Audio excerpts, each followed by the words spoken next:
Mega Absol versus Mega Banette. Who wins?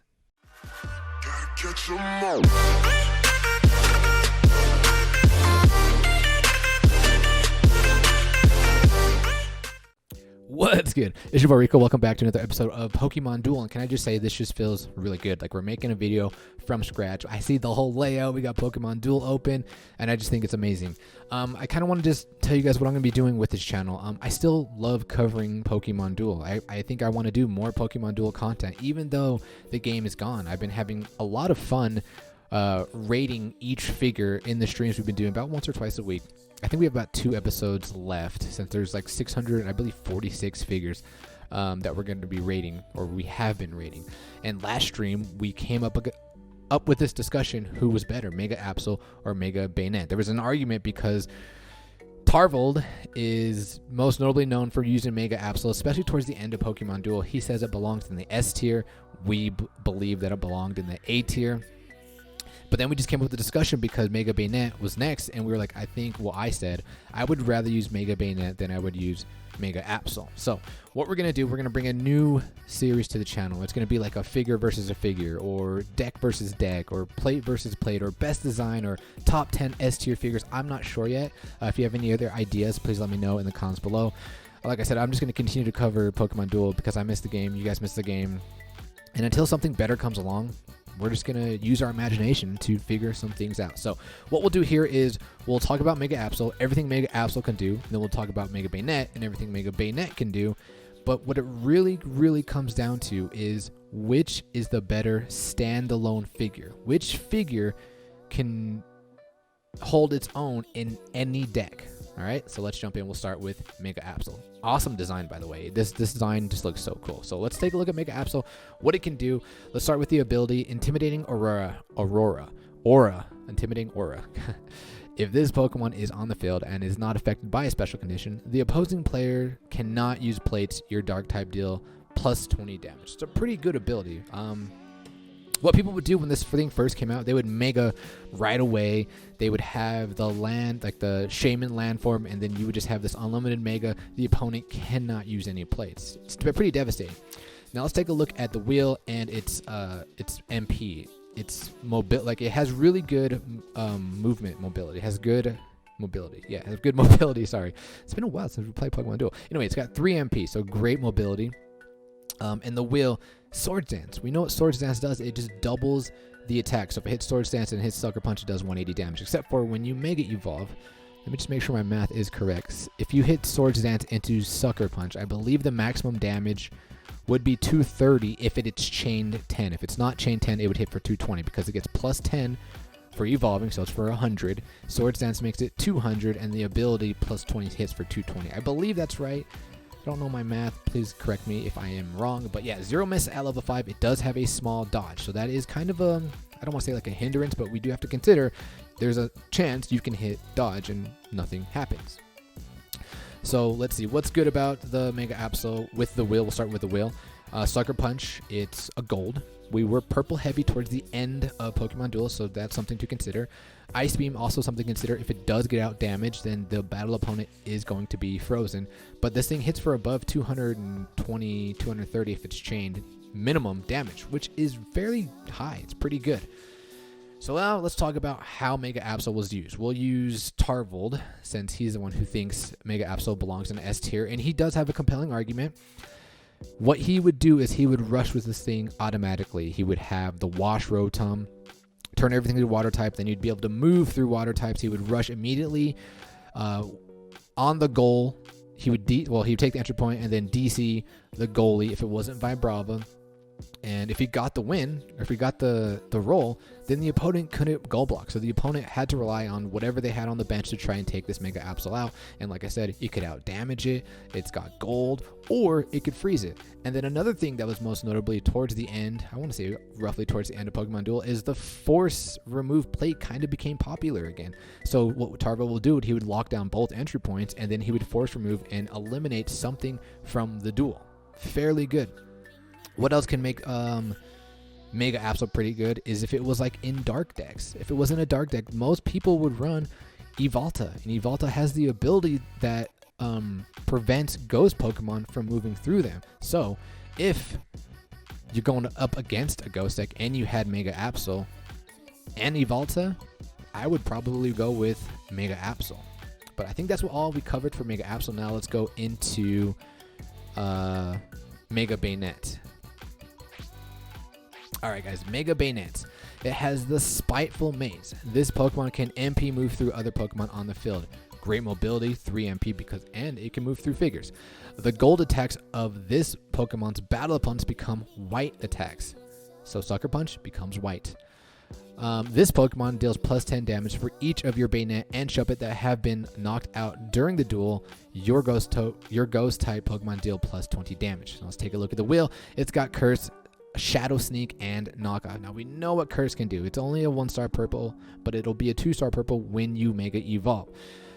Curse attaches the curse marker, and if something gets knocked out, it is excluded from the duel. And it's 28. It's pretty big. A Knockoff nullifies the effects of one of this Pokemon's battle opponents in use plates, and that plate counts as having been used. And then it also has the Shadow Snake, which is, you know, kind of the downfall of the Banette. You kind of, well, I don't know. Is it the downfall because it's less damage and it's not going to do any, you know, it's not going to KO much things? Well, let's see. What did people use with Mega Banette? They typically use a ghost deck with multiple Banettes. They would just recycle the Banette so their damage can keep increasing by, I think it was 10, right? Deals plus damage, yeah, plus damage for each Banette or Shuppet that has been knocked out. And the Knockoff is really good too because it can, like I've already read, makes one of the in-use plates, it would nullify them. So, in a ghost deck, people would run multiple Banettes and Marshadow. So that would make it hard to KO. But the question is, do you really want to run Marshadow with this deck? Because do you really want these Banettes KOing? Do you want it staying on the board, or do you want to recycle through it? The biggest thing with the Mega Banettes was its ability to rush, its ability to have Curse, and remove figures from the duel. So now let's talk about Mega Banette versus Mega Absol one-on-one. One-on-one, what we need to do is we need to look at the wheel. So let's look at the wheel. Mega Absol. When people use Mega Absol, it's most likely going to be level 5, level 10. They're going to put everything into Swords Dance. But at face value, at level 1, Swords Dance and Sucker Punch are the biggest wheel slice pieces at 32. Whereas if we go over to Mega Banette, the biggest size is Knockoff at 44. So I will give slightly the edge to Mega Absol. It seems like Mega Absol, the majority of the time, I believe, is going to out-damage the Mega Banette. But if we go back to the Mega Banette, if people get this to level 5 or level 10, I would think that the majority of people are going to put everything into the Curse. I mean, Knockoff even has a good compelling argument to put everything into Knockoff, but I would put everything into the Curse. So Curse at level 5 is going to be, what, 32? I think it's 32. Dude, I don't even remember how this worked, but I believe it's going to be at 32, and at level 10, I believe it's 36, 35, 37, something like that. Anyway, one-on-one, in terms of damage output, I would give it to Mega Absol, but there are times where Mega Absol is only going to hit Sucker Punch or only going to hit Ice Beam. And if it does hit pure damage and Mega Banette hits pure damage, let's say, for the sake of it, not Shadow Snake because it is smaller, it is going to KO the Mega Banette. But what it's also going to do is it's going to knock off its Mega Evolution, meaning the Mega Absol, and it's going to give the Mega Banette a plus 10 the next time it comes on the board. Or the Banette, I mean, the next time it comes on the board, because Banette had the same ability. The EX Banette, I believe, right? Actually, let's just figure that out right now.